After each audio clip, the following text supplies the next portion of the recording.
Have you ever wondered how much of the Titanic is left these days? Now, if you haven't been living under a rock, you probably know that it's been over 100 years since the world's most famous ship turned into a wreck. The RMS Titanic, the world's largest sea liner from the beginning of the 1900s, sank during its maiden voyage, just a few days after leaving port. The ship struck an iceberg on April 14, 1912, taking down over 1,500 passengers of more than 2,200 who were on board the liner at that time. As shocking as this may sound, the Titanic took over 3 years to be built and only 3 hours to sink. And if it were today, the ship would have cost over $210 million to be made. It was last seen on the surface of the Atlantic at 2:20 a.m., and for many decades, that was the last time people saw it. It wasn't until 1985 that the whereabouts of the ship were discovered by oceanographer Robert Ballard, and some parts of the Titanic became visible once again. One of the first discoveries made by Ballard's expedition was that the ship was indeed torn in half before sinking. The early exploratory missions to the part of the ocean floor where the Titanic now lies could only see the hull and the deck of the ship. According to Ballard, the main purpose of these missions was to understand how to preserve the ruins from deteriorating. Another goal was to recover the huge number of personal items scattered along the seabed. The explorer later said the view down there was as shocking as it was emotional. In the field of debris around the wreck, the oceanographer discovered plenty of small objects and personal belongings, many of which he brought back to the surface. There were shoes, some fancier than others. There were pieces of clothing that belonged to crew members, and there were huge propellers. If on the surface they gleamed and shined, on the ocean floor they were embedded and devoured by sand. Ballard pointed out that the area where kitchenware was scattered measured more than a mile in length. There were enough plates, pots, and pans to fill up an entire industrial kitchen. For the first time ever, 3D animation footage reveals exciting images. The simulations show the Titanic's evolution from when she first set sail in 1912 until the state of her ruins today.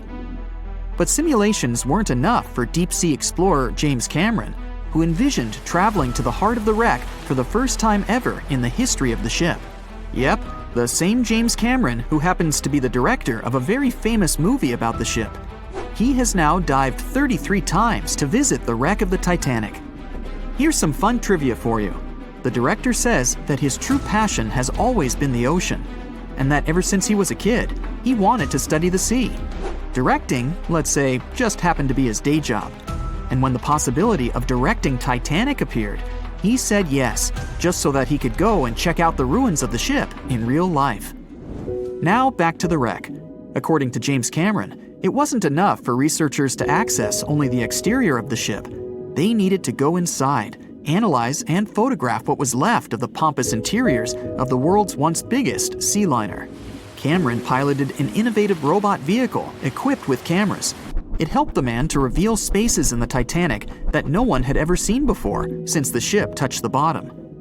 Turkish baths, for instance, still had their tiled walls standing up almost in all their entirety. These baths were exclusively for first-class passengers. They were located right next to the swimming bath and the third-class dining room, and were designed in the Moorish style. People resting there could get heating blankets and ask waiters to bring them anything they needed. If the pictures from before the disaster were astonishing, they carry a different kind of wow factor now, when everything you see in them is hidden underneath the surface of the water. Another shocking discovery was the ship's mast.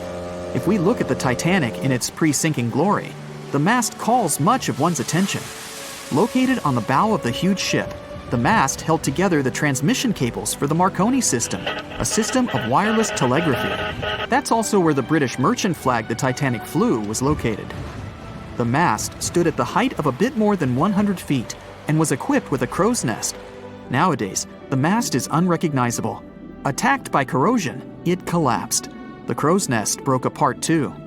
Now we can see why the modern-day Titanic is a real treasure for deep-sea explorers. But as the wreck of the ship lies at an approximate depth of 12,500 feet, sunlight is non-existent there. So, piloted missions depend on high-end technological equipment to survey the area. Why do you think the Titanic went missing from the public eye for over 70 years? Well, because at that time, technology wasn't advanced enough for people to go down there, as well as bring back good footage of the wreck. Filmmakers were the ones who drove this technology to its advance by trying to film underwater. They began by building boxes to put their cameras inside. And now, deep-sea photography is highly advanced and allows us to marvel at the awesomeness of underwater life. Of course, taking pictures under the sea is no easy feat. For one thing, to withstand that crazy underwater pressure, submarines need to be really strong and have thick walls, no thinner than 11 inches. Plus, explorers need to understand how to film and photograph when there's almost no light around. There was another thing that made documenting the Titanic even more difficult. When the wreck of the ship was rediscovered by scientists, it was covered with red-colored rusty bacteria that made it even harder to take good pictures. As it happens, the color red does not reflect well underwater, which is unfortunate for photographers. For this reason, human-operated vehicles that go down to tour the ruins are equipped with powerful lighting devices. When you see some parts of the ship from afar, they look as if reddish-brown wax has been dripping all over the Titanic's ruins. But in reality, these icicle-shaped structures are colonies of microorganisms. When the ship sank, it brought down with it an enormous amount of bacteria that hadn't existed at the bottom of the ocean before. But now, these bacteria, together with the extreme conditions at the bottom of the ocean, have turned into a disastrous combination for the ruins of the ship. These red colonies of microorganisms actually feed off of iron and steel, which is basically all that is left of the Titanic. One kind of those microorganisms are bacteria called Halomonas titanicae. They can eat up to 220 pounds of iron per day. This makes the Titanic a colossal food source for them. There have been lots of speculations regarding the life expectancy of the ship's wreck after researchers discovered this bizarre rust. But according to Cameron and his research team, the Titanic isn't going to disintegrate anytime soon. In one of the latest expeditions down to the wreck, a piloted vehicle was funded to identify specifically one stateroom. It belonged to a very important passenger, Sir Benjamin Guggenheim. Yes, just like the museum. Guggenheim was the son of a mining magnate and a member of the elite group that boarded the transatlantic journey of the Titanic. Born in Philadelphia, Guggenheim was traveling back home to the US. But, as we all know, he never made it to his final destination. For the price that ranged from 400 to 800 pounds back in 1912, the equivalent of 84,000 pounds nowadays, one could book accommodation that was called a stateroom. Staterooms on the Titanic were the most luxurious kind of first-class rooms. They were located on the B or C decks and were decorated in more than 11 different styles, ranging from Jacobean, Georgian, Italian Renaissance, and the list goes on. These rooms were filled with carved paneling and marquetry made from exotic and rare kinds of wood, such as mahogany, oak, and so on. Guggenheim occupied one of these luxurious rooms, and 100 years later, one of his descendants funded an entire mission just to locate the precise stateroom the man stayed in. This expedition turned into a documentary for National Geographic, and they did manage to identify which stateroom was Guggenheim's, so kudos for them. Exclusive photographs, by far the best yet, are in from the Titanic. For most of this century, When the first images of the Titanic shipwreck appeared in September 1985, the world stopped. People were glued to their TVs, watching the legendary ship reappear after more than 70 years. Where did the Titanic sink, you ask? It's located about 400 miles off the coast of Newfoundland, Canada. This so-called unsinkable ship rests in complete darkness, about 12,600 feet below the surface. Yep, that's how deep the Titanic is. But even after such a long fall down to the ocean floor, the front part, known as the bow, still looks surprisingly intact.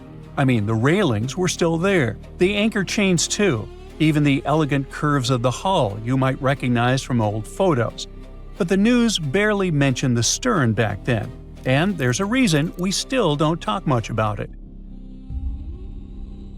You see, these images were about more than just capturing mesmerizing and eerie footage. They were proof of what really happened when the Titanic sank. We were finally getting some answers about this 1912 disaster, when more than 1,600 people lost their lives. And before you Google how many people survived the Titanic, I'll tell you, 706. Among those survivors, several claimed they saw the ship break apart as it went down. Others insisted it sank in one piece, and in the end, investigators agreed with them. Back then, official reports concluded that Titanic had gone down intact. So, for 73 years, that was the official story, until we finally saw the Titanic at the bottom of the ocean. When the Titanic underwater photos were released, they confirmed it. Yes, the liner really did break apart as it sank. And if we've just seen those images of the bow, that means the stern must be around there too, right? Well, kind of. I mean, we did find it. It's located about 2,000 feet away from the bow, lying on the ocean floor. So yes, it exists. But why doesn't anyone ever talk about what happened to the stern of the Titanic? Well, there's a big reason for that. See, the bow, even after all the damage from hitting the seafloor, still looks recognizable. Many of its interiors are surprisingly well preserved, and it's lying as if the ship was continuing its voyage. But the stern is destroyed. Today it's more like a twisted tangle of steel that barely looks like a ship at all. Only the parts that are more resilient, like the propellers, reciprocating engines, and rudder, have managed to hold their shape, but the rest of the stern section is melting into the seafloor. Yet, to understand why it's in such a terrible state, we need to go back to that freezing night of April 15, 1912, the night of the Titanic wreck. Just hours before the tragedy, Titanic was still sailing smoothly across the cold North Atlantic. The stern was alive with people, families talking, music playing, life going on as usual. This is where the room for passengers with the cheapest tickets were located.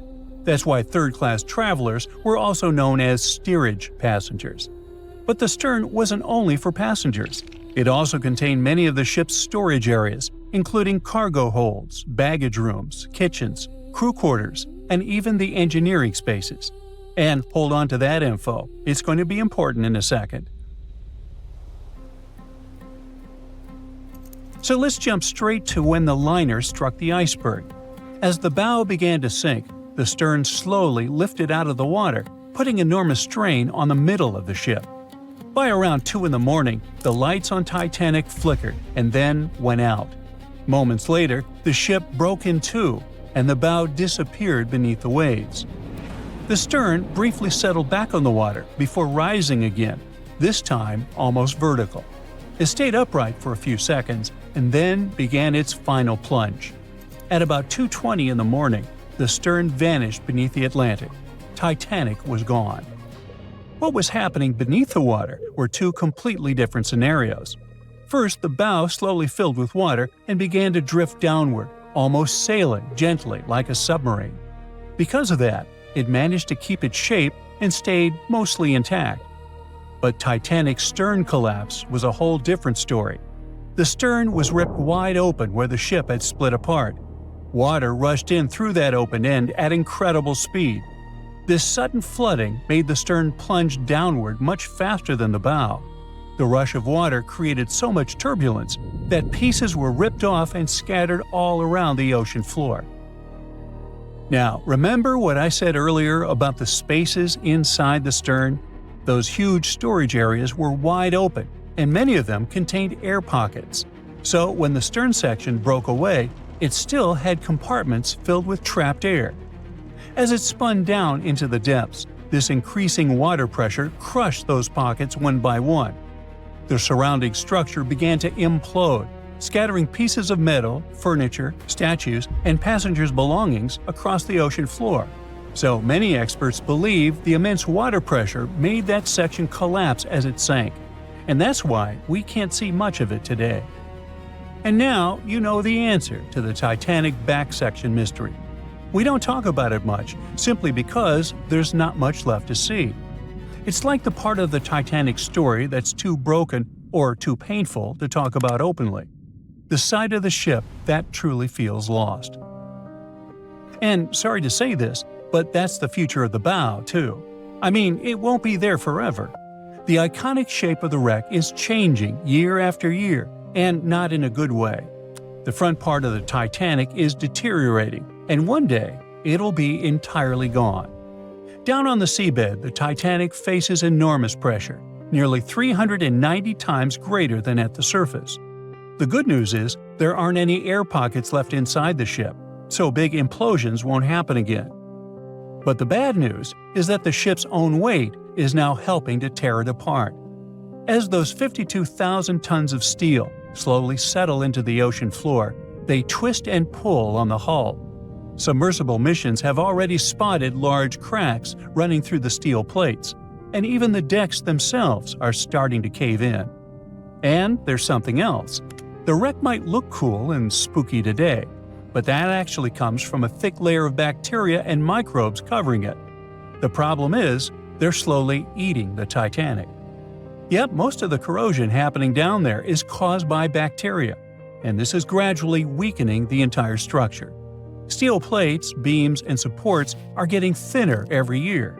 Scientists estimate that the ship is losing between 0.13 and 0.2 tons of iron every single day. Still, even at that rate, the wreck won't vanish overnight. Experts believe it could take up to 420 years for the liner to disappear completely. Until then, we'll keep watching this sad but natural process unfold. Parts of the ship have been falling apart little by little since the night when Titanic sank, and a lot has already changed since we started taking underwater photos, like the railing sections that have dropped and the ceiling in the captain's bathroom that's collapsed. That's why so many expeditions are now focused on capturing footage and detailed scans of the Titanic shipwreck, to preserve its memory before the ocean takes it all. It's our way of keeping the story alive, even as time and nature continue their quiet work. Maybe those hungry bacteria can take a break from their buffet, so that Titanic can rest in peace with many more years to come. Titanic. The Titanic. The Titanic. The Titanic. Titanic. The Titanic. The Titanic. Titanic. The Titanic. Congratulations! You can now forget everything you've seen in the movies or everything you've read in books and newspapers and heard from people. Now we have the most detailed and reliable study of the famous sunken ship. A large-scale Titanic 3D scan allows us to see in fine detail everything that happened during the disaster. And rest assured, there was a lot going on there that you've never heard of. Are you ready for Titanic new discoveries? Let's go! There's a fat chance, or a thin chance, take your pick, that there are no people here who haven't heard of what happened. But just in case, here's the quick backstory. On April 10, 1912, the giant cruise ship Titanic sailed from Southampton, England to New York City. 4 days later, the ship collided with an iceberg and sank in the freezing waters of the North Atlantic. It was one of the most tragic and biggest disasters in the history of sea voyages. Since then, the wreck of the giant ship has been lying under a layer of icy water.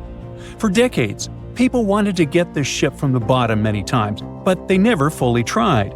Passenger stories, documentaries, and books have given us a complete picture of what happened. But the only witness that can tell us about those tragic events is the ship itself. And some people decided to ask it about that night.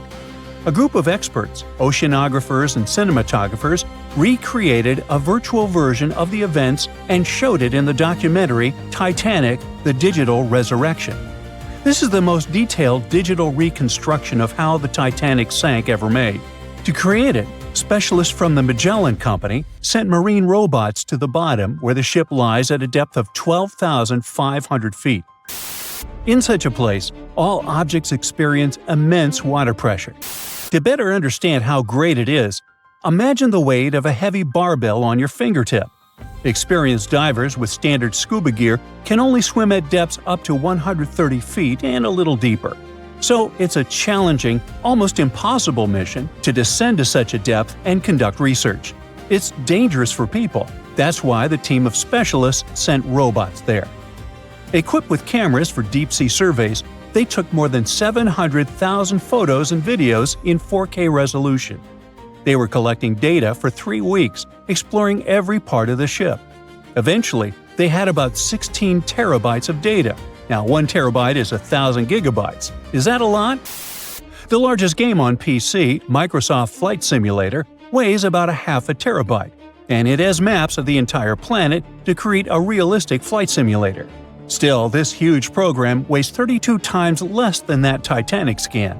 Imagine how detailed the model of the ship and the simulation of the disaster turned out to be. Moreover, the team combined all this information with the drawings of the ship. They calculated the speed of Titanic that night, its direction, its position, and the angle of impact with the iceberg. All of this was uploaded to supercomputers to create precise crash simulations. After that, specialists studied eyewitness reports, got consultations from historians and maritime experts, and then presented a detailed staging of the tragic night. Some things turned out to be different from what you know about them. For example, the iceberg didn't make a huge hole in the side of the ship.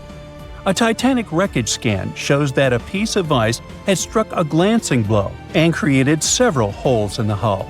Each of them was the size of an A4 sheet of paper. How could such minor damage destroy a giant ship?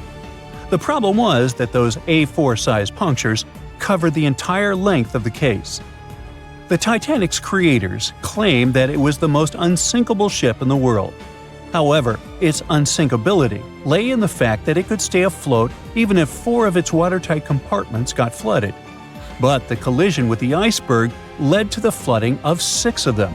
The iceberg had a mere 6.3 seconds of contact with the ship and still managed to sink it. The Titanic wreckage scan also showed a portal with a broken window. The iceberg probably crashed in there. This finding confirms the words of eyewitnesses that pieces of ice got into the cabins. Just imagine how frightening that was. You're sleeping peacefully in your bed, then you hear a loud crash, and a piece of iceberg falls into your cabin. And after that, absolute chaos begins. The researchers found out exactly how the ship had split in half. In the famous movie, we all saw how the back of the ship had risen above the water and then broken off. The ship indeed broke, but not as gently as we saw on the screen. Yeah, the scale of the disaster was terrible, but the reality was even worse. The ship wasn't just broken, it was torn in two. Wooden and metal parts of the ship, pipes, chunks of the hull, walls, everything was torn and bent. The first-class cabins were torn in two. Imagine the screeching of metal that sounded on that cold night. Researchers compared other Titanic facts versus the movie. One of them was a story about First Officer William Murdoch. In the movie, his character attacked passengers who were trying to board the boat. But in reality, everything happened differently. Titanic survivor Charles Lightoller said William Murdoch had drowned when he was trying to lower a lifeboat into the water. He didn't attack anybody, but still faced a tragic fate. There are no exact details, but high-resolution scans have confirmed this version.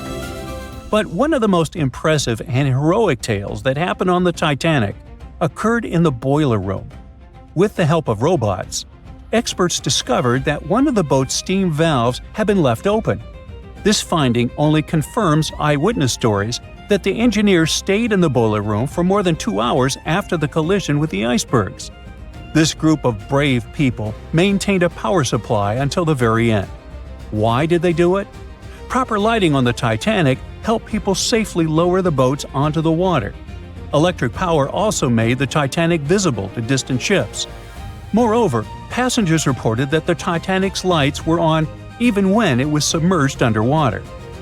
The brave feat of the engineers helped save hundreds of passengers' lives.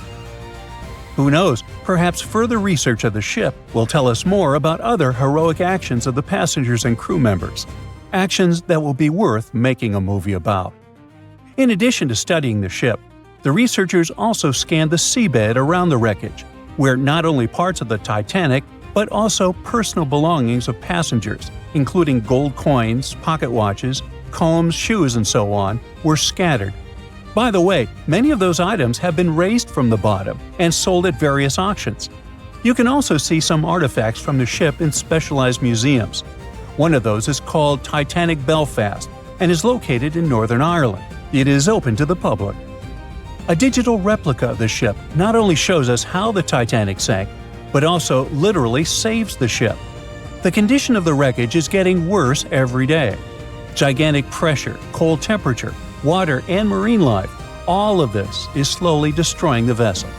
Oh yeah, some companies that organize dive trips to the ship for tourists also pose a danger to the ship. It turns out that there are a lot of people who wanted to go down inside a submersible to the legendary wreck. As a result of some of these excursions, parts of the ship were damaged. Experts predict that within the next 40 years, the unlucky liner may disappear completely. Fortunately, the Titanic 3D scan has provided such a level of detail that you can imagine walking inside it. This means that the tragedy will never be forgotten. Of course, 10 videos like this one won't be enough to cover the full scope of the work that the filmmakers have done. Fortunately, the documentary, Titanic: The Digital Resurrection, is available for viewing. You can watch the movie and also study the 3D models of the ship. Who knows? Perhaps you can make new discoveries.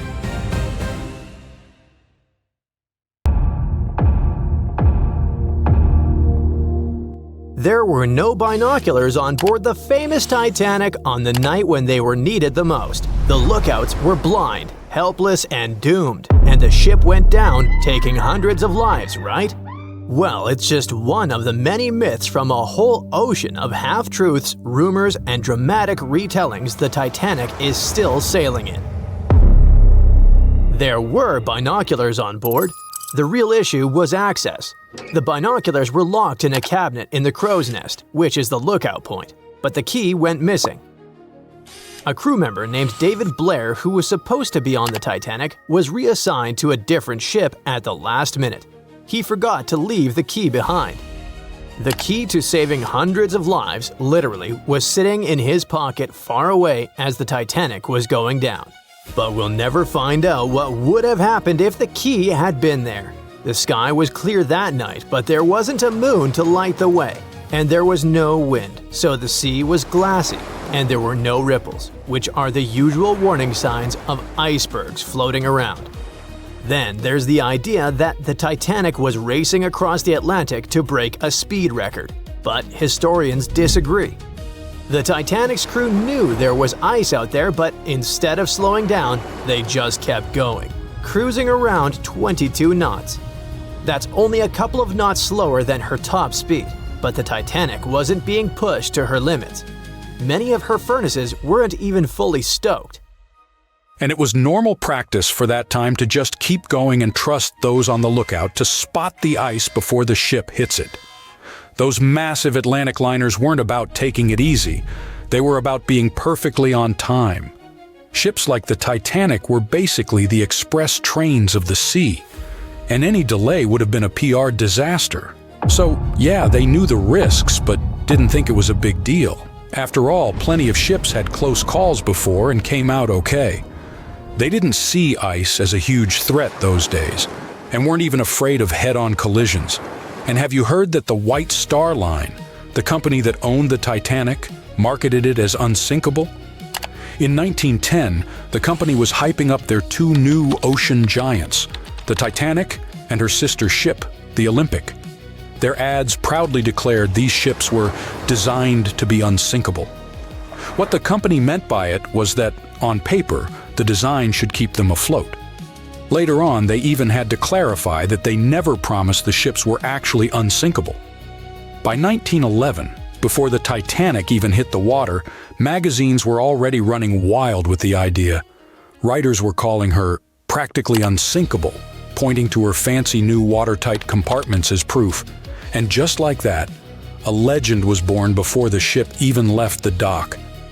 After she went down, even one of White Star Line's own executives admitted during the official inquiry that when he first heard the news, he didn't believe it.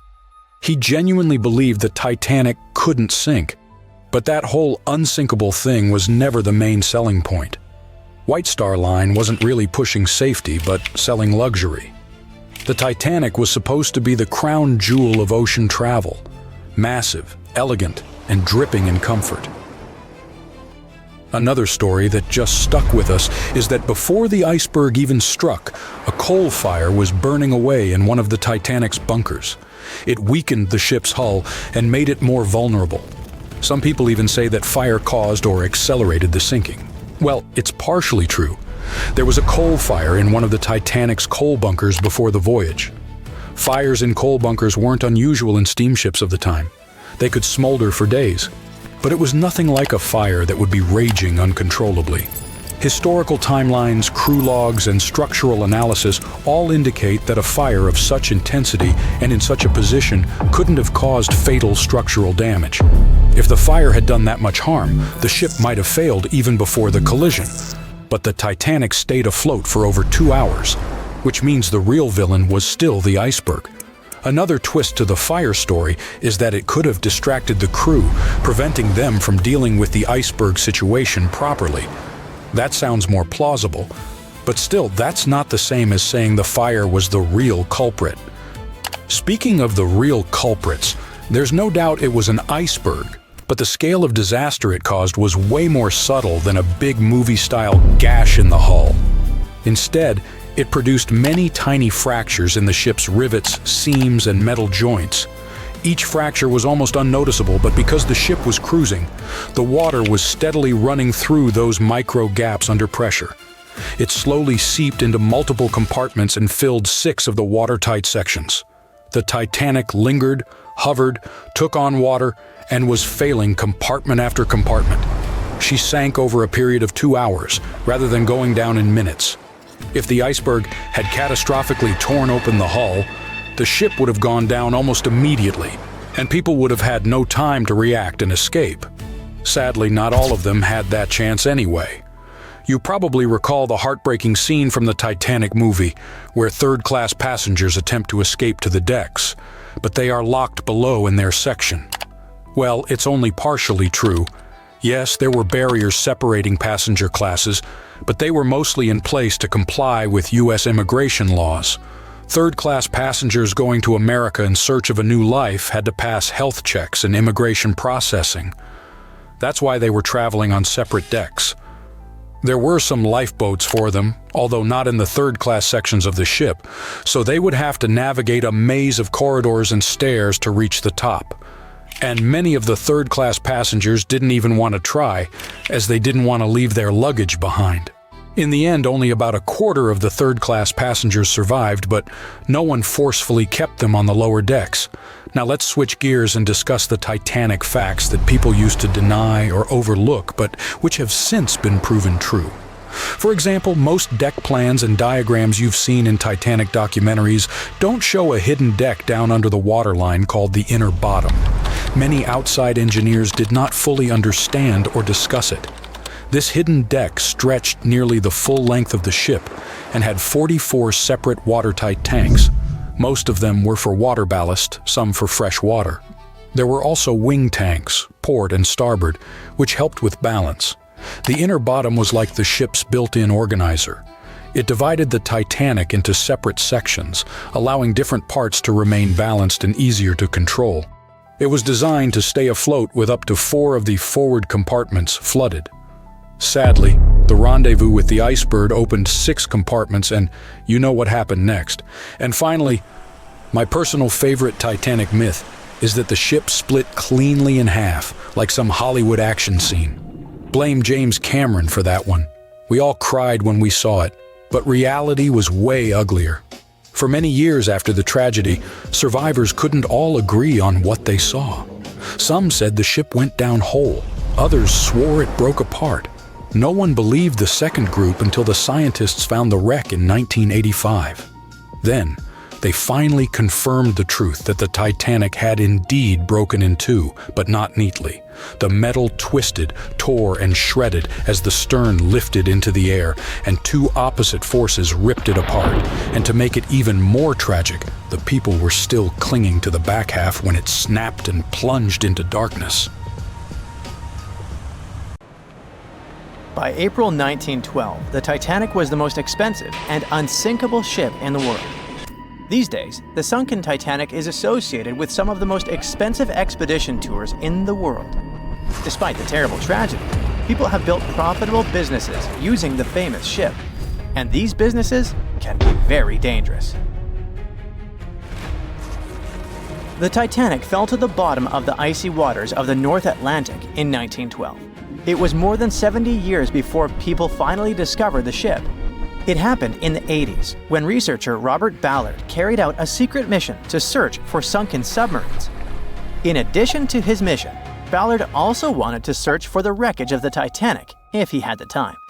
In short, he did find the Titanic. This discovery became the beginning of big profits, fighting for customers, lawsuits, and the destruction of the wreckage.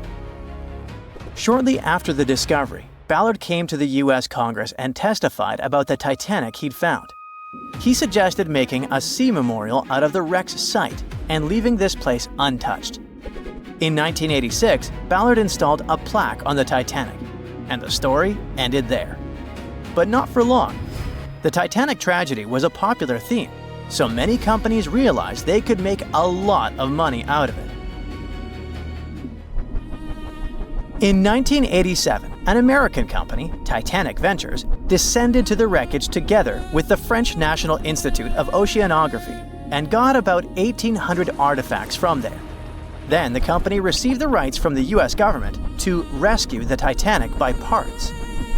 Over the course of several years, they made several other expeditions and took more than 2,000 artifacts.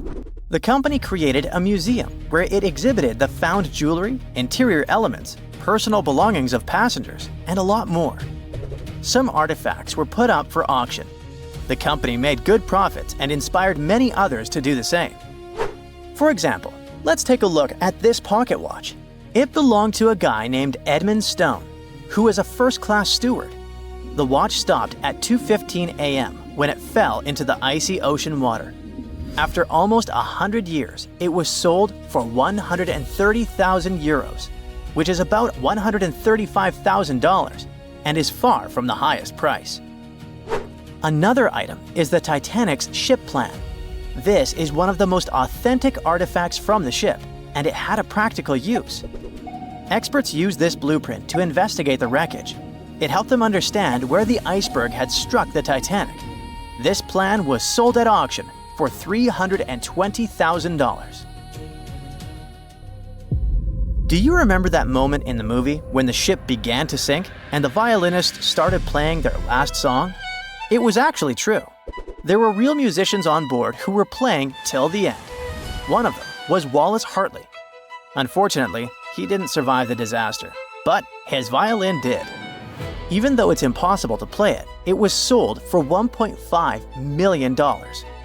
In general, as you understand, the hunt for the Titanic's artifacts turned out to be quite profitable. Then, director James Cameron came down to the Titanic. In 1997, he released his famous movie with the same name, and the popularity of the Titanic soared. Collecting the artifacts was no longer so interesting. People wanted to go down to the famous ship on their own. The high demand provided a good supply. In 1998, British company Deep Ocean Expeditions organized tours to the Titanic for only $32,500. From that time until 2012, the company conducted 197 dives to the wreckage of the ship, and during this time, the ticket price doubled. The company Titanic Ventures, which was the first to get an artifact from the sunken ship, later received the name RMS Titanic Inc., and it sued Deep Ocean Expeditions because it believed that its exclusive rights to salvage the ship's artifacts prevented other companies from conducting underwater tours. RMS Titanic won the court case and banned Deep Ocean from conducting expeditions, but this decision was overturned in 1999. In short, litigation and fights between competitors began. People continued to go down to the seabed to see the legendary ship. There were other companies that organized their own tours. Tourists descended to the Titanic inside underwater bathyscaphs. In 2001, an American couple had a wedding inside an underwater vessel that floated next to the Titanic deck. The profit was growing, customers were coming, and everything was fine, not counting the Titanic itself.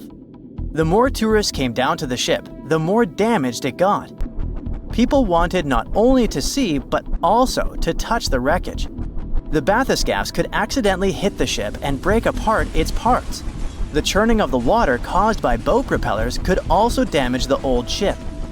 During one expedition, a bathyscaphe crashed into the Titanic, but those who did it kept silent about this incident.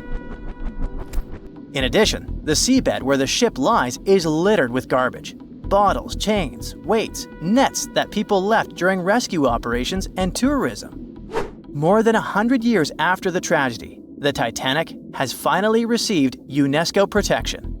This means that many countries have received the right to prohibit going down to the Titanic, taking artifacts from there and selling them. The saddest thing is that this hype around the Titanic led to another tragedy. In 2023, OceanGate Expeditions conducted a tour on a submarine with 5 people. This was the famous Titan bathyscaphe you've probably heard about.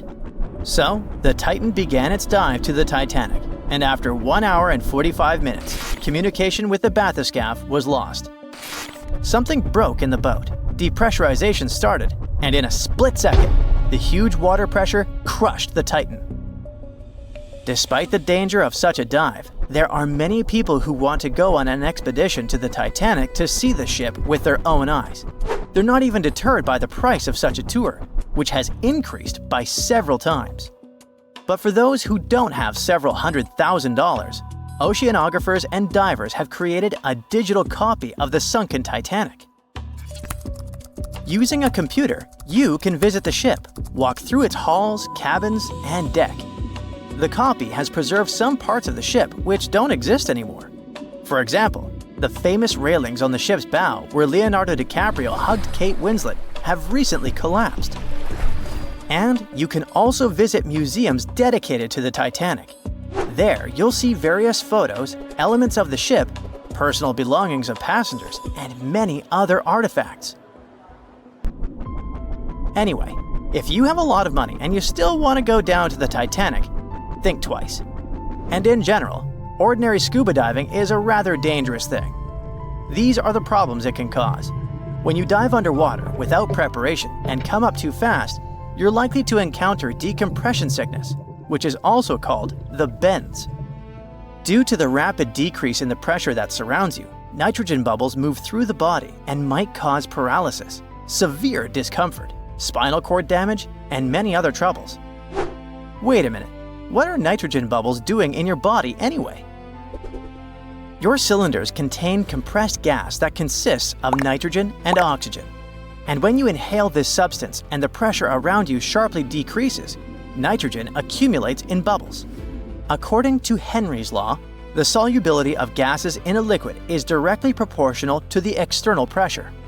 The liquid is flowing in your veins and arteries, and the external pressure is tons of seawater around you. Any change in your body pressure can also cause loss of consciousness, and underwater depths are not the best place to faint. Check out on YouTube what happens to people who don't adhere to safety regulations and experience the bends. You'll see that this is a rather unpleasant feeling. What if you get a bad instructor, or you panic and start rising too fast? Or the depth might turn out greater than you expected. Of course, when you're inside a bathyscaphe, looking at the Titanic through the window, you feel much more comfortable. But if you're going to scuba dive to big depths, good preparation is vital for you.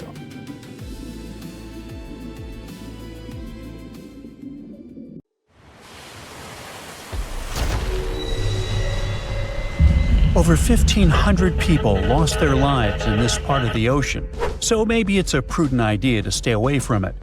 The spot where RMS Titanic sank remains dangerous. I mean, yeah, there are still huge icebergs out there, but there are even bigger threats lurking beneath the surface. Titanic is sitting about 12,500 feet underwater, nearly 400 miles southeast of Newfoundland. It's been down there for over 100 years. So, over time, the wreck's just been falling apart little by little. The infamous ship is rusting just like any iron or steel structure would be underwater. Chemically, when you mix iron, oxygen, and water, that combo sets off a reaction that creates iron oxide, and that's what leads to corrosion. So, steel plates, beams, all that stuff is getting weaker. Parts of the liner are caving in, like the ceiling in the captain's bathroom, and a section of the railing that collapsed not too long ago. But in the case of Titanic, a lot of that corrosion is actually being caused by iron-eating bacteria. When the Titanic sank, it split into two big pieces, the bow and the stern, which landed nearly 2,000 feet apart on the ocean floor. And now both pieces are covered in this biofilm, a living blanket of bacteria, marine fungi, and all sorts of other microbes. Over time, microbes feeding on the ship's iron have created these things called rusticles, and they are actually speeding up the wreck's decay. Scientists say the stern is breaking down way faster than the bow, mostly because it took more damage when the ship sank. And now, thanks to all that bacterial activity, the stern could be deteriorating as much as 40 years ahead of the bow. So yeah, microbes have been thriving and flourishing down there. If you are a germaphobe, that probably sounds like a total nightmare. But honestly, it's not that bad. For one, they don't even look gross. These rusticles actually look kind of cool, like ice crystals or tiny diamonds clinging to the wreck. And don't worry, you are not in danger. As long as you keep a safe distance from the wreck, no direct contact, and definitely don't go poking around inside, there really is no risk. Speaking of getting dangerously close, we've got to mention the Titan submersible disaster. You know, the one that catastrophically imploded back in 2023 during a trip to the Titanic wreck. Sadly, all 5 people on board lost their lives. Even though this trip was sold as a tourist adventure, going that deep in the ocean is no joke. It's terrifying, cold, and dark. Sunlight gets absorbed by water and can't reach much farther than about 3,300 feet below the surface. Past that point, the ocean is in total darkness all the time. Titanic lies within a region known as the Midnight Zone for this very reason. The few brave people who have visited the wreck say the descent takes over 2 hours through complete darkness. Then, out of nowhere, the ocean floor just pops into view, lit up by the submersible's lights. The second big challenge is actually finding the wreck. At that depth, navigating is no easy task. When you reach the bottom, you really don't know exactly where you are. You're just kind of fumbling around in the dark, knowing that Titanic is somewhere down there, but you can't see it. However, detailed maps of the Titanic site, made from decades of high-res scans, really do help. As the wreck starts to come into view, they can use those maps to stay on track. Plus, sonar and sensors let the crew notice features and objects even if they're way beyond the sub's tiny light pool. For example, the Titan submersible had a sensor called the Doppler velocity log. This one sent out sound waves to measure how fast the sub is moving and how deep it is, based on its distance from the ocean floor. Still, passengers on previous trips to Titanic in this submersible have said how tough it is to find their way once they reach the ocean floor. And we can't forget about the pressure. The deeper you go in the ocean, the more pressure the water puts on everything. And the pressure is crazy high at the Titanic's wreck site. To put it into perspective, it is about 200 times the pressure inside a car tire. That's why submersibles need super thick walls to handle it. So yeah, the water around Titanic has creepy microbes, pitch-black darkness, and insane pressure. But there is one more thing happening down there, and that's unpredictable currents. You're familiar with them. I mean, when you swim in the sea, you can usually feel the currents pulling you from side to side. But the deep ocean has its own set of underwater currents too. They're not as strong as the ones you feel on the surface, but they can still move massive amounts of water around. These currents can be caused by things like wind, differences in water temperature and salt, and even strange storms down on the ocean floor called benthic storms. They can get intense and stir up the sea bottom. Now, like I mentioned earlier, the Titanic wreck is in 2 big pieces, the front and the back, and researchers have been checking out the seabed of the surrounding area. One part of the wreck is near this cold underwater current called the Western Boundary Undercurrent. It flows south and moves mud and sand along the ocean floor, creating ripples and patterns that show how strong or weak the current is. Most of the time, the currents there aren't very strong. They even found sand ripples near where all the Titanic debris landed, like furniture, coal, and just random stuff from the ship. And those ripples are showing a current flowing from east to west. But inside the main wreck site, things get a little wilder. The water flows more from northwest to southwest, probably because all the huge chunks of the ship are messing with the flow. Around the south side of Titanic's bow, the currents get unpredictable too. They keep switching directions, from northeast to northwest to even southwest. It's like the ocean's just doing its own thing down there. Experts think that over time, all this shifting water is going to slowly bury Titanic under layers of mud and sand.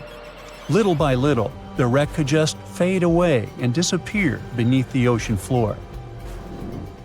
Alright, now it's time to get to the obvious issue here: icebergs. Yep, they're still a problem for ships today. In 2023, around 380 icebergs flowed into the busy shipping routes between North America and Europe. That's a problem. You see, the bigger the iceberg, the easier it is to spot and avoid. Smaller ice is a lot harder to detect, though it's no less dangerous. And that's because the most dangerous part is underwater, where no one can see it. Think about the iceberg that sank Titanic. Passengers saw about 100 feet of it above the water, but it's believed that's only 16% of its total size. Experts say the rest, hidden beneath the waves and much larger than what's visible, could stretch down several hundred feet. Now, the good news is that, unlike Titanic's day, we have much more technology now to spot icebergs in time. Modern ships have radar and satellite imagery that can pick up icy threats hiding in the dark. Some vessels even use sonar and thermal imaging to see through fog, helping the crew to spot icebergs above the surface. GPS and AIS pick safer routes, and monitoring centers around the globe send out real-time alerts, like having a personal iceberg spotting assistant. So, yes, it is a massive upgrade from just relying on binoculars. You won't have to worry about icebergs on your next cruise vacation, even if it passes alongside Titanic's route. But just to be extra safe, try not to travel with anyone named Jack or Rose, and never play the violin while on board. Just saying. How could a ship built by the brightest minds of its time and called unsinkable go down in just 2 hours and 40 minutes? Maybe we can crack the mystery by diving deep into the bolts of the Titanic. And I mean that quite literally.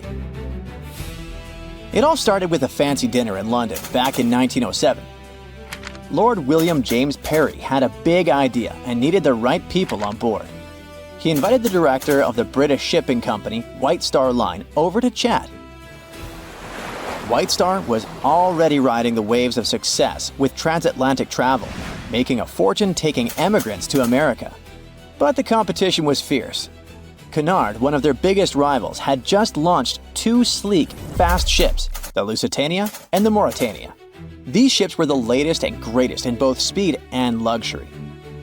Parry wasn't about to let that slide. As chairman of an Irish shipbuilding company, he figured if he teamed up with White Star, they could dominate the scene. That same night, over dinner, they started dreaming up an entire fleet of ocean liners: the Olympic, Titanic, and a third ship that eventually became the Britannic. Soon those ideas were being turned into reality. The construction of the Titanic and its twin, the Olympic, kicked off. It was such an impressive affair that they had to build 2 new shipyards on Queen's Island, known as Titanic Quarter, in Belfast Harbour. But building something that massive? Way easier said than done. Harland and Wolff, the British company behind the construction, had their hands full. This was the biggest ship anyone had ever tried to build, and it took 15,000 men working round the clock to make the dream happen. The Titanic and its twin were planned to be 882 feet long. It was just enough to stretch another 120 feet longer than the new Cunard liners. By the time it was finished, the Titanic stretched as long as 4 city blocks and high as a 9-story building. Aside from being the largest ship of the time, it also got another nickname. When Shipbuilder magazine went to examine it, they came up with the adjective unsinkable. But something went way too wrong along the way. If we made a quick X-ray of the Titanic, this is what we would find. 2,000 steel plates, each up to 30 feet long and weighing around 3 tons. To put it all together, they built it like a giant metal skeleton, with the keel acting as the backbone and the hull plates forming the outer shell. To beat the competition, the Titanic had to be huge, but it also had to be fast. So to make that happen, they needed to innovate on the ship's propellers. It had 3 propellers, 2 outer ones with 3 blades and 1 central propeller with 4 blades. The outer propellers, which were massive at 23 feet in diameter, were powered by the ship's steam engines. These engines were like the muscle of the ship, converting steam into the power that spun the propellers. The central propeller was a bit smaller, 17 feet across, and it was powered by a low-pressure steam turbine. The combination of engines and turbine was pretty cutting edge at the time and helped the Titanic cruise at about 21 knots. That's roughly 24 miles per hour, which doesn't sound too fast, but for a ship this size, it was impressive. The propellers themselves were made from manganese bronze, a material chosen because it's strong and resists corrosion. Trust me, this is key when you're plowing through salty ocean water. This engine system could produce up to 46,000 horsepower, which would be the equivalent horsepower of 230 cars combined. To make the ship move, there were 2 large propellers on the sides connected to engines that worked like giant pumps, pushing the ship forward. Then, there was a 3rd propeller in the middle, which worked as a steam turbine, a fancy kind of engine, to give it extra push and use less fuel. This whole setup wasn't just about power, it was also about speed. Other ships had started using the steam turbine a few years earlier, but since the Titanic was bigger and heavier, its system had to be extra powerful to keep it fast, stable, and comfortable for everyone on board. So after 2 years of really hard work, the Titanic was ready for its first trial run. On May 31st, 1911, a crowd of 100,000 people stopped to watch the Titanic slide into the River Lagan. Lord Peary was joined by American millionaire J.P. Morgan, who had acquired financial control of the White Star Shipping Company. The Titanic floated for the first time, but it took another year to fit it out, which is basically shipbuilding speak for turning that giant steel skeleton into a luxurious floating palace. It had it all: a heated swimming pool, Turkish baths, palm trees in the cafes, a squash court, a first-class dining salon that could fit 554 people. According to some reports, the most luxurious suite aboard the Titanic was booked by an American named Charlotte Drake Cardezza. She paid $2,500 in 1912. Even in today's money, that's a pretty penny for a trip. But if we make a conversion, it's gonna be around $75,000 in the 2020s. All for a one-way ticket across the Atlantic. Workers rushed to finish painting and polishing the Titanic by March 31st, 1912. The 62-year-old White Star captain, Edward John Smith, went on board to oversee the final tests of the world's biggest ocean liner. The captain even said this would be his last Atlantic crossing. Once he got to America, he would retire. On April 10th, the ship was ready for its maiden voyage. It sailed to Southampton to take on coal and its first passengers. Passenger Sylvia Caldwell asked a deckhand if that gigantic ship was really unsinkable, to which he answered the iconic line that not even God himself could sink that ship. 4 days into the voyage, the RMS Titanic met its fate. Even though the ship got warnings about icebergs, it was gliding super fast in the dark. When the lookouts finally saw the iceberg, it was too close for the ship to stop or turn. Imagine trying to suddenly slam the brakes on a huge car. Now imagine that car was 20,000 times heavier than a normal vehicle and moving absurdly fast. When the Titanic tried to steer away, it ended up scraping the iceberg along its side. Even though the crew tried slowing down and turning, the ship sideswiped the iceberg, ripping open 100 meters of the hull, damaging 6 out of 16 watertight compartments. This caused the ship's front to dip underwater while the back lifted up, just like when one side of a lever gets too heavy. At a steep angle, the ship began to break in half from the middle, which is how it eventually sank. But why did the hull and rivets break so easily? A 1991 expedition discovered pieces of the Titanic's hull and found that the steel used was extremely brittle, especially in freezing temperatures like those on the night of the sinking. The steel didn't bend or give under pressure. It shattered like glass, making the impact much worse. Chemical testing also revealed that the steel had high levels of sulfur, which weakened it. This kind of brittle steel, combined with the high speed and freezing temperatures, was a recipe for disaster. Okay, there were material flaws, but the ship's design also had some serious issues. Those watertight compartments weren't fully sealed at the top. So as water flooded in, it spilled over from one compartment to another, speeding up the sinking process. If the ship had been built with better steel, a double hull, or improved watertight compartments, the disaster might have been avoided. Maybe even long enough for the RMS Carpathia to come and rescue everyone on board. The Titanic wasn't unsinkable, but for that time, it was a triumph of engineering and luxury. The thing is, even the best designs can't always beat nature. The unsinkable Titanic didn't go down peacefully, which made finding its final resting place all the more difficult. The world-famous RMS Titanic sank in 1912, but was only discovered in 1985 on a secret mission. Although people back in the early 1900s had the approximate location of where the Titanic was, they didn't have the right technology to find it.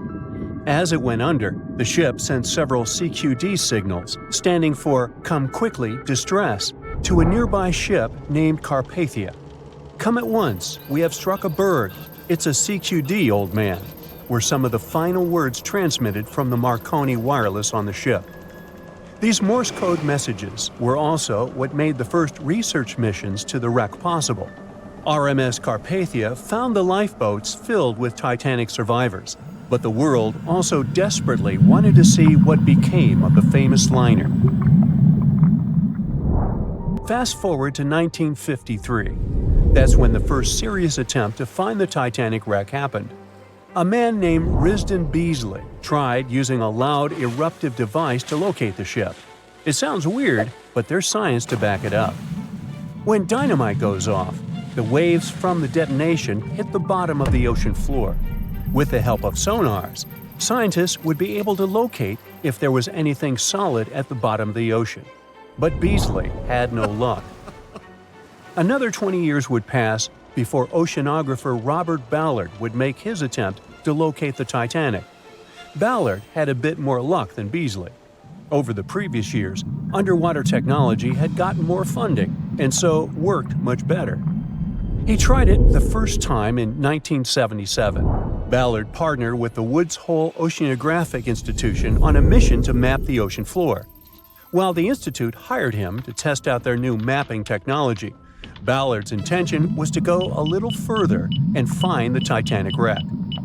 In the middle of this new technological ship, there was a hole that allowed for a long pipe to be extended into the water just above the ocean floor. Attached to the end of this pipe, Ballard installed a pod with sonars and cameras. They thought they were in for something big, and so they took the ship to sea to run some tests. That's when, on a trial run, adversity struck. The drill pipe broke, sending all of their expensive material to the bottom of the ocean floor, just like the Titanic. When Ballard failed, another important character came into this story, a man named Jack Grimm, an eccentric oil tycoon. Grimm had become famous for trying to find things such as Noah's Ark, the Loch Ness Monster, and Bigfoot. He also tried to prove the hollow Earth theory, that says that the interior of Earth is entirely hollow and hosts underground cities and nations. His search consisted of trying to find a large hole on the North Pole, and thus venturing inside the hollow Earth. After his attempts failed, he set his eyes on the jewel liner that had sunk, the RMS Titanic. Grimm had the money, but he didn't have the know-how. So, as a billionaire, he made a big donation to Columbia University and asked in return to use some of their equipment. He hired a team of highly qualified scientists to help operate the machinery. Here's where it gets a little strange. Jack Grimm was a believer in folklore and non-conventional ways of doing things. So he brought a monkey on board and surprised the research team. This monkey, called Titan, was believed to point to a map and locate lost things. In this case, the Titanic. The scientists went crazy when the monkey appeared and told Grimm it was either them or the monkey. This expedition left Florida without Titan. Yes, there would be no monkey business. They set the course to the exact location of Titanic's last distress signal. They arrived, examined every inch of the ocean floor, but still found nothing. Grimm's first expedition lasted 3 weeks, but unfortunately, they found absolutely nothing. They tried a particularly good search method known as mowing the lawn, where they mimic such movements to map every inch of a larger area around Titanic's distress coordinates. The reasons for failure were important defects in the equipment and terrible weather. That's when that prior searcher of the lost Titanic came back into the picture, Robert Ballard. He didn't have the millions Jack Grimm had, but he had one thing going for him. The marine geologist was working closely with the U.S. Navy to locate 2 nuclear submarines which had sunk in the 1960s. Ballard himself says he was living 2 lives, one as a researcher and the other as a Navy intelligence officer. The deal was simple. He'd have a green light to search for the Titanic after he found the 2 missing submarines. To find Thresher and Scorpion, he used an unmanned submarine vehicle called Argo. Argo was like a little snow sled. It was attached to a bigger ship that sailed above the water. Argo was connected to the ship by a long cable, and it was piloted by a team on board. The sled had sonars and cameras that provided real-time imaging of the ocean floor, so it was a real advancement on other attempts. After much thinking, he had a eureka moment. He supposed the force of the wreck should have left a comet trail that led back to the ship. While searching for the Titanic, most people had tried to find the ship itself. But until then, it had been trying to find a needle in a haystack. That's why Ballard's logic was so brilliant. He needed to invert the order. He had another obstacle on his hands: time. He could only look for the ship after finding the lost subs. And by the time that happened, he had 12 days left. He teamed up with another scientist, and they applied the mowing the lawn method to map the ocean bed. Another important piece of information that most researchers left out was that there was a sea current moving south on the day of the disaster. This meant that the debris field should be south of the distress signal coordinates. To save time and resources, he would do a quick reconnaissance of the ocean floor, spacing lines more than 3 miles apart to look for debris fields. He also relied more on the camera visuals than on the sonar signals. His team took turns piloting Argo and watching the video. Days rolled by, with nothing but the empty ocean floor showing up, until the rocks they were used to seeing started to look like man-made debris. Suddenly, there it was, the Titanic's boiler. Ballard was right. The debris field would take them back to the ship. After 73 years of searching, they had finally found the Titanic wreck. In 1998, a diver picked up a strange sonar blip next to the wreck of the Titanic. This blip bugged scientists for over 20 years. The sonar system was clearly showing some huge object was hiding next to the most famous shipwreck in history. The scientists couldn't decide if it was coming from another shipwreck, some sort of a geological feature, or something else they didn't even expect to find there. The mystery was finally solved only in 2022. Paul Henry Nargeolet, the diver who first discovered the blip, teamed up with other researchers and went on a new expedition. They found a whole deep-sea reef made up of various volcanic formations and packed with marine life 9,514 feet under the surface. It turned out The reef was the source of the mysterious blip the sonar had detected. They found sponges, corals, fish, lobsters, and other creatures on top of the basalt ridge. The team made a lot of pictures, videos, and took water samples to study later. They're using computer models to figure out how all the animals and plants found there survive in the deep sea. This can help scientists solve the old mystery of how sponges and corals can spread out across the ocean. These creatures need something solid to hold on to as they grow and multiply. But they also survive in muddy places where it's hard to find these solid surfaces, and it's important for scientists to understand what helps them do it. All of this research is part of a bigger project to see how fragile underwater worlds might change or survive in the future. There's another mystery near the Titanic that Nargeolet wants to explore in the future. He noticed another blip between the Titanic and a newly discovered reef a long time ago. Nargeolet thinks this new mystery object might be even bigger than the reef. The Titanic is lying on the ocean floor in two big pieces pointing in different directions. After it had sunk, the boilers, which show where it went down, were found about 600 feet east of the back end of the ship.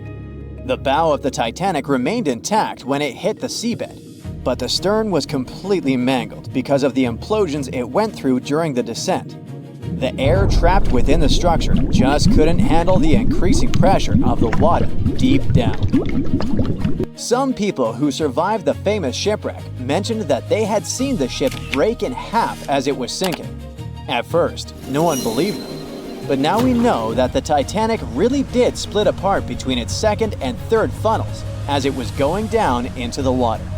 It took the most famous ship in history 2 hours and 40 minutes to submerge completely. The collision let water flood 6 out of 16 watertight compartments. As the water gushed into the starboard side, the ship started to tilt down in the front and a bit to the right. By midnight, the damaged compartments were spilling water into others. Water started flooding through anchor chain holes, and by 2 a.m., the bow was sinking and the stern's propellers were lifted out of the water. The ship kept flooding until the moment the bow went under the water and the stern went up at a steep angle of almost 45 degrees. The weight of those massive propellers stressed the ship's midsection. The steel just couldn't handle it and failed. Survivors described that moment as some loud noise, like breaking china. That was the Titanic's upper structure giving in. By 12 past 2 a.m., the bow and stern were only connected by the inner bottom structure. Minutes later, the bow, weighing around 16,000 tons, broke loose from the stern. The stern rose sharply to an almost vertical position and started sinking slowly. By 2:20, it disappeared underwater. During the descent, the big funnels were torn off, dragging along cables and other parts of the ship's deck. The ship's front mast also broke and fell, smashing onto the bridge area. The wheelhouse where the captain steered the ship was probably destroyed when the mast came crashing down. The bow was cruising down at about 23 miles per hour and had hit the ocean floor almost half an hour before the stern. The hit was so hard that it bent and broke parts of the ship even more. The decks at the back of the bow collapsed on top of each other. The area around the bridge where the ship was controlled looks especially damaged, almost like a giant fist had squashed it. The roof and sides of the officers' quarters and the gym were pushed in, and railings were bent outwards. Some experts think that when the bow suddenly stopped sinking, a powerful blast of water caused by the sudden halt smashed down onto the wreck. It caused even more damage, but you can't see the damage from when the Titanic hit the iceberg anymore because it's buried under the mud. If you want to go check it out yourself, you must know that the waters around the Titanic are still really, really dangerous. First off, the icebergs are still wild in the area. In 2019, a total of 1,515 icebergs floated far enough south to get into the paths where ships travel across the Atlantic Ocean between March and August. Second, sunlight can only reach about 3,300 feet below the surface, and beyond that, it's completely dark. The area where the Titanic lies is called the Midnight Zone because there's no light at all. When scientists go down to explore the Titanic, They spend over 2 hours descending through pitch-black water before the ocean floor suddenly appears under the lights of their submersible. Seeing anything down there is tough because the submersible's lights only light up a few feet ahead, so it's easy to get lost. To help find their way, explorers use detailed maps of the Titanic wreck site, built over many years, and special tools like accelerometers and gyroscopes to track the ship's position and orientation. Even with all this technology, it's still really hard to find your way down there. Plus, the deeper you go in the ocean, the more pressure there is from the water all around. At the bottom of the ocean where the Titanic rests, the pressure is about 390 times higher than what we feel at the surface. Because of this, subs need to have really thick walls to survive these extreme conditions and keep the people inside safe. The currents down there aren't as powerful as on the surface, but sometimes so-called benthic storms can create powerful underwater currents that can sweep things away from the ocean floor. The Titanic is affected by them. The currents near it mostly flow from east to west and from northwest to southwest, but they can change direction a lot, especially around the bow section of the wreck. Many experts think that over time, these currents will move enough sand and mud to cover the Titanic wreck with layers of sediment. After more than 100 years underwater, the Titanic slowly started to break down. Tiny microbes have been eating away the metal over the years. This created rusty icicle-like formations called rusticles. These rusticles are making the ship fall apart even faster, especially on the back part. Scientists believe this wreck is breaking down 40 years faster than the front. The wreck is slowly collapsing bit by bit every year, but as long as no one touches or goes inside it, it should stay mostly intact for now. And finally, scientists have found evidence that huge landslides happened around the Titanic wreck long ago. These landslides sent tons of sediment sliding down from the nearby continental slope. They think the last big landslide like this happened tens of thousands of years ago and left layers of sediment up to 328 feet thick. But don't worry, these events are super rare. The unsinkable Titanic didn't go down peacefully, which made finding its final resting place all the more difficult. The world-famous RMS Titanic sank in 1912, but was only discovered in 1985 on a secret mission. Although people back in the early 1900s had the approximate location of where the Titanic was, they didn't have the right technology to find it. As it went under, the ship sent several CQD signals, standing for Come Quickly, Distress, to a nearby ship named Carpathia. Come at once, we have struck a berg. It's a CQD, old man, were some of the final words transmitted from the Marconi wireless on the ship. These Morse code messages were also what made the first research missions to the wreck possible.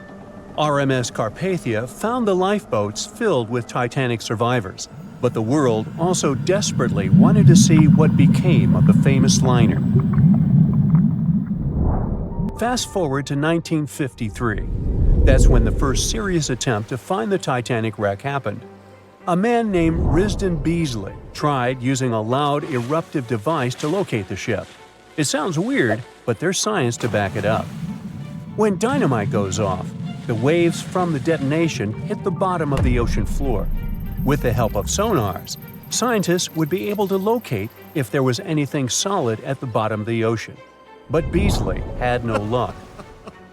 Another 20 years would pass before oceanographer Robert Ballard would make his attempt to locate the Titanic. Ballard had a bit more luck than Beasley. Over the previous years, underwater technology had gotten more funding and so worked much better.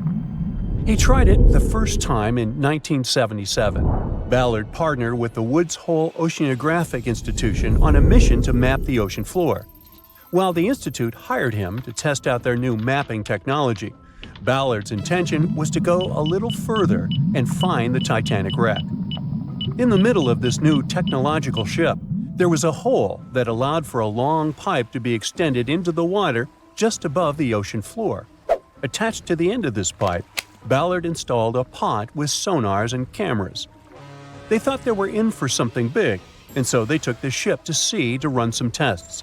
That's when, on a trial run, adversity struck. The drill pipe broke, sending all of their expensive material to the bottom of the ocean floor, just like the Titanic. When Ballard failed, another important character came into this story, a man named Jack Grimm, an eccentric oil tycoon. Grimm had become famous for trying to find things such as Noah's Ark, the Loch Ness Monster, and Bigfoot. He also tried to prove the hollow Earth theory, that says that the interior of Earth is entirely hollow and hosts underground cities and nations. His search consisted of trying to find a large hole on the North Pole, and thus venturing inside the hollow Earth.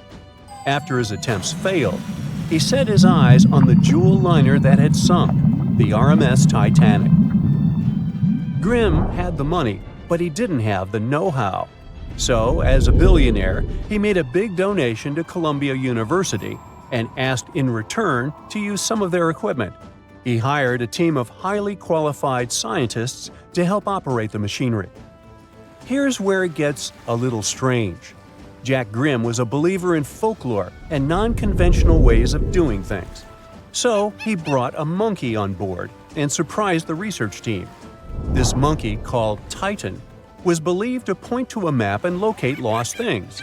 In this case, the Titanic. The scientists went crazy when the monkey appeared and told Grimm it was either them or the monkey. This expedition left Florida without Titan. Yes, there would be no monkey business. They set the course to the exact location of Titanic's last distress signal.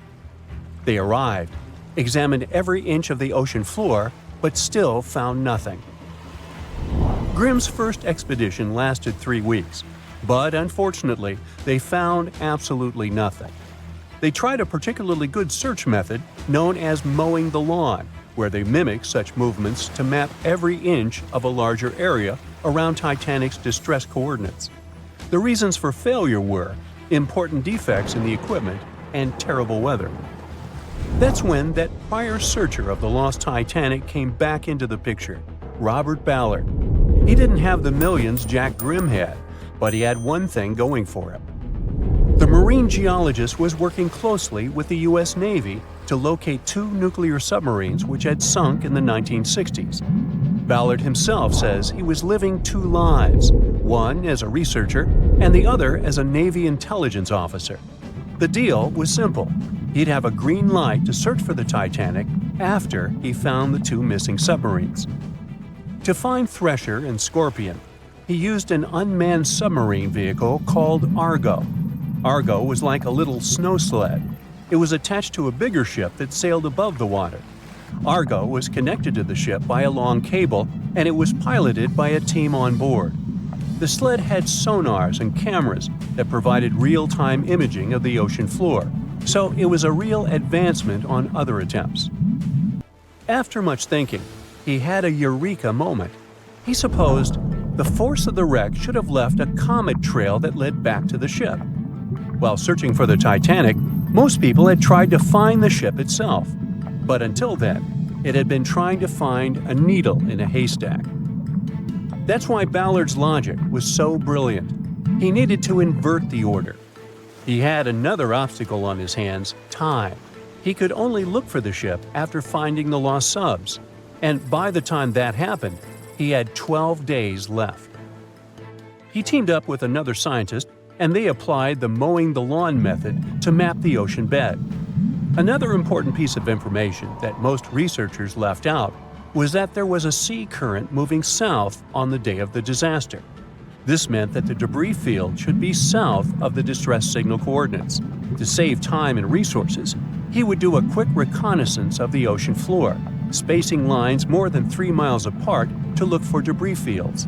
He also relied more on the camera visuals than on the sonar signals. His team took turns piloting Argo and watching the video. Days rolled by, with nothing but the empty ocean floor showing up. Until the rocks they were used to seeing started to look like man-made debris. Suddenly, there it was, the Titanic's boiler. Ballard was right. The debris field would take them back to the ship. After 73 years of searching, they had finally found the Titanic wreck.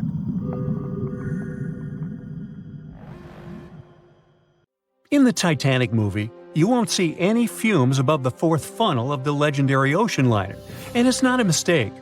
Back in 1911, the year before the Dream ship's departure, large ships would mostly sail with 4 chimneys. They needed those to draw heat and fumes from their massive boilers. The Titanic was a real engineering gem that only needed 3 chimneys to function. So the fourth was added for balance and more impressive looks. The White Star Line thought the public would have been disappointed to see only 3 pipes on the greatest ship of all time. The Titanic's sister ships, the Olympic and the Britannic, also had 1 fake funnel each for the same reason. The dummy chimney wasn't completely useless and served for ventilation. It took out the fumes from the machine spaces in the lower decks and from one of the first-class general rooms.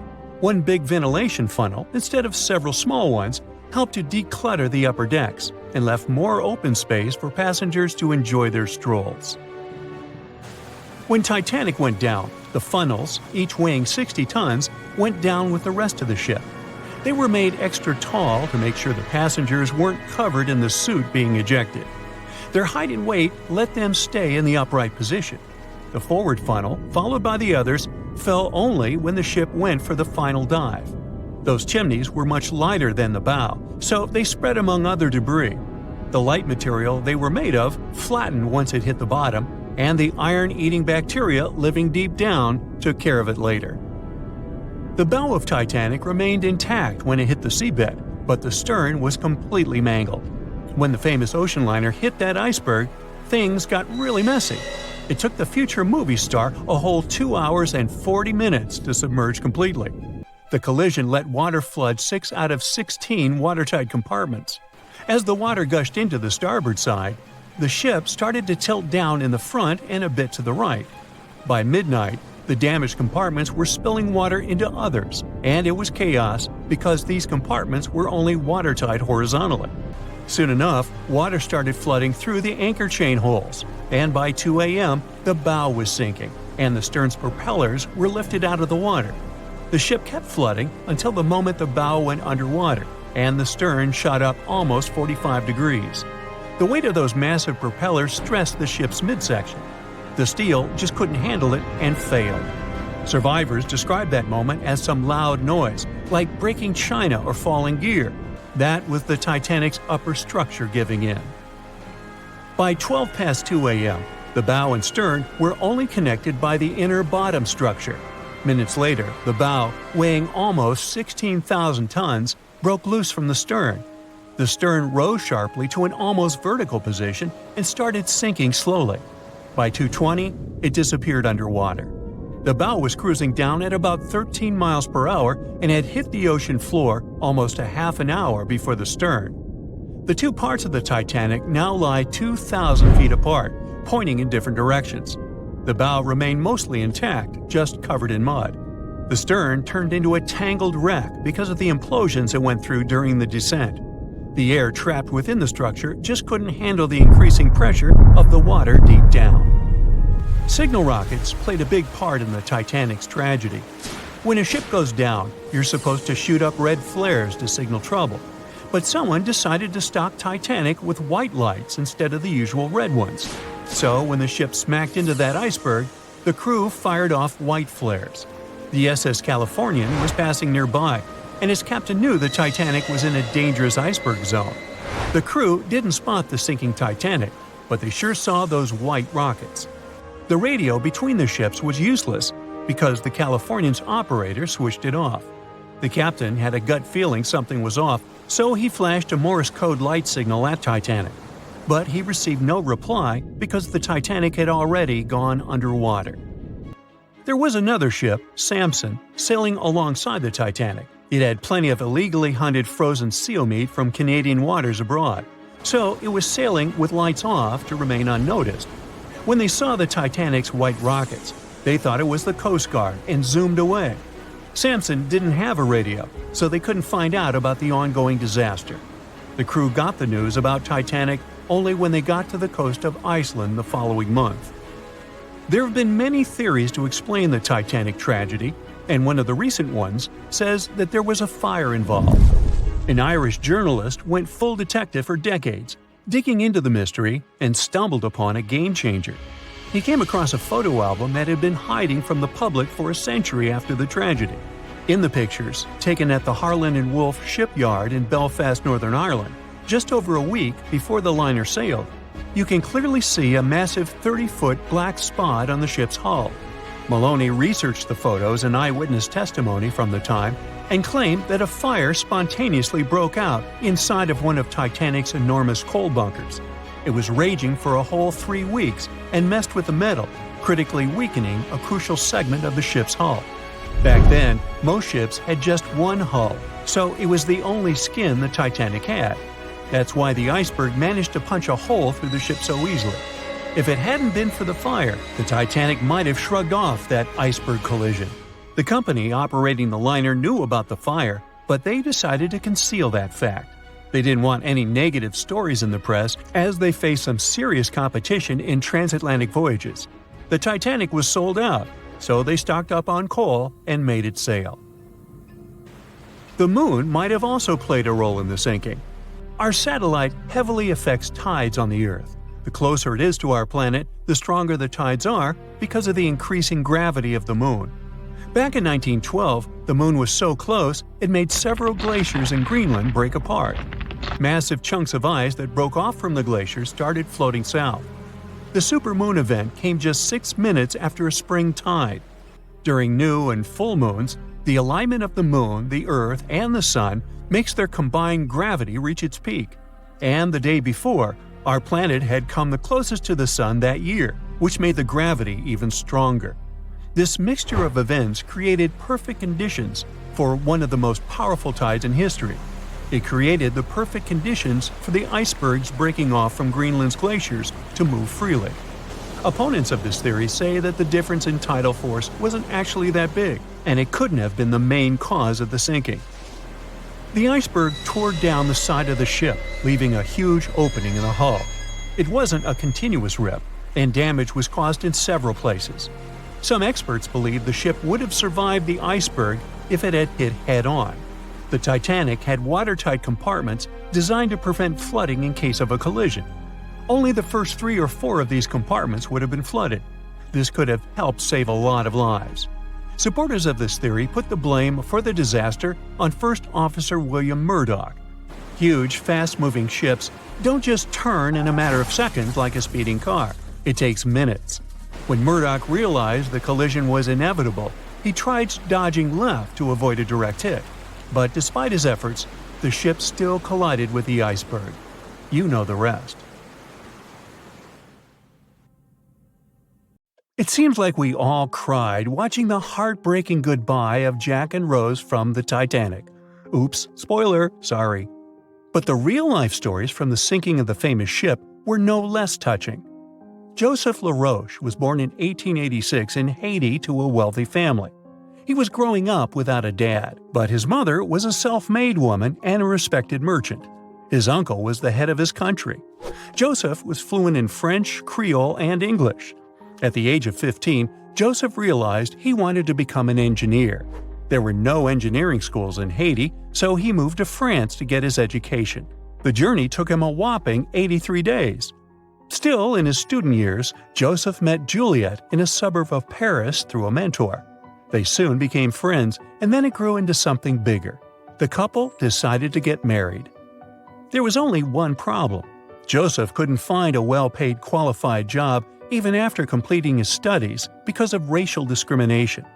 The intelligent young man realized he could do better. Plus, he needed to provide for his growing family. His 3rd kid was on the way. His uncle back in Haiti promised he'd help Joseph secure a job as a mathematics professor. His mother was overjoyed that her son and his family would be living in Haiti. She bought them first-class tickets for the French liner La France as a reunion gift. But that liner had really weird rules separating parents from their offspring for meals. The LaRoches didn't want to leave their youngsters and make them feel sad on a trip across the ocean. So they decided to trade their first-class tickets for La France for second-class tickets for RMS Titanic's maiden voyage. The Titanic was all the hype, and it didn't separate families, so it looked like a great deal. They planned to change for another ship in New York that would take them straight to their final destination in Haiti. The family boarded the Titanic on April 10, 1912, at Cherbourg. They had 3 days to enjoy the luxurious staterooms, a dining salon, a library, and 3 outdoor promenade decks available to second-class passengers. Juliet sent a letter to her father from Titanic's final stop in Queenston, Ireland. She told him they were more than happy with the accommodation. They had 2 bunks in their cabin and a couch that converted into a bed for their youngest family members. The family made friends with some nice co-passengers with whom they had traveled together from Paris. She thought they had been the only other French people on board, so they sat together for meals. Juliet mentioned they had all spent time together on the deck of the liner. She also wrote the people on board were friendly, although some sources say the family had gone through quite a lot of mean stares, gossip, and remarks. On the night of April 14th, their exciting journey came to an abrupt end. Even though Titanic's wireless operators had received warnings about drifting ice from nearby ships, the liner continued to plow ahead at full throttle. It was around 11:40 p.m. when Titanic's hull collided with the Iceberg around 370 miles off the coast of Newfoundland.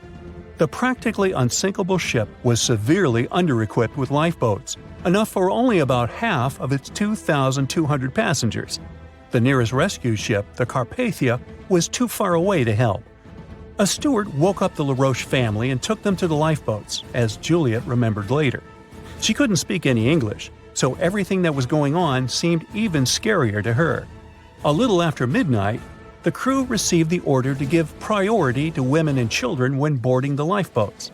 Juliet later remembered a terrible panic had begun, as people had been pushing each other to get to the desired seat.